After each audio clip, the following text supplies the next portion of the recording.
looking at me with its cold, pungent eyes. Cornered I felt. The baby face that I had thought to be divine had fooled us all. In front of me, not moving an inch, looking at me as if I were food, it smiles, showing its little piercing teeth, as if I was looking at a rabid dog wanting to attack. I felt the cold going through my whole body as it approached me, its wings moving like a colibri does, so fast the movement is so noticeable, but its figure becoming larger with every second told me it was coming closer. What is it about babies that makes us trust them? Is it their smile, their innocence, their size, or their fragility? Is everything that is small and fragile looking trustworthy?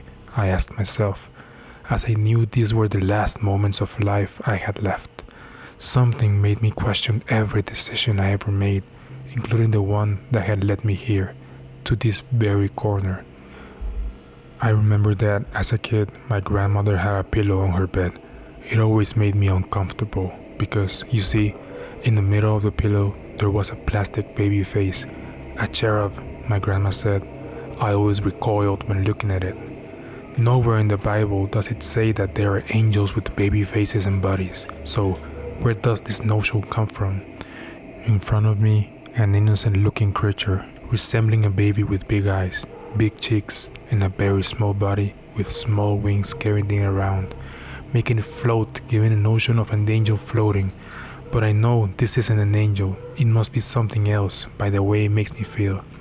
It's as though life wanted to leave my body and not be here anymore, like when you were having a nightmare and you just wanted to wake up but you couldn't, and you wish that this wasn't happening to you, that these things don't happen to you, and there is no way that what you're going through is real.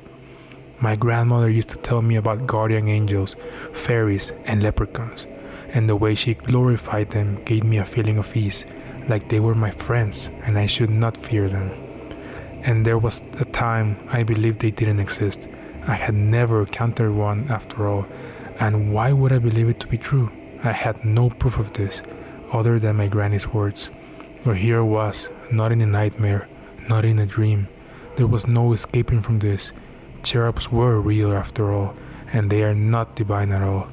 I've come to believe, after everything that has happened today, that every legend must be true, that good and evil exist, and that evil takes on the form of good to earn your trust. This is what a predator does, using its stealth and cute form, like a feline, to make everyone think they are harmless. I'm feeling like a mouse now, and I fell in its trap.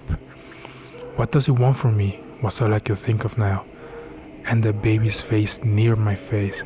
I could feel it and his coldness inches away from me, but I couldn't close my eyes. It was as if it was making me keep them open, so I started crying, as if he made me watch everything that was happening to me and everything that it represents. Unrealized potential, false delusions, the heavy load of life, a broken heart. And it made me realize that nothing is what it seems. There is always hope if you have faith. Maybe I'll come out of this alive, so I said to the cherub. I'm ready, while trembling. The cherub stared at me, smacked its lips, and told me with a deep guttural voice, "Any last words?" My body froze when I heard its voice, and all the hairs on my body stood up. For a second I couldn't speak. Not a word came out of my mouth, so I started praying, "Our Father who art in heaven," only in my head, exactly like my grandma told me to do when facing evil. "Pray with all your strength," she said, and so I did. The cherub paused. It smiled and told me as calm as ever, "Say hello to my father for me," before coming up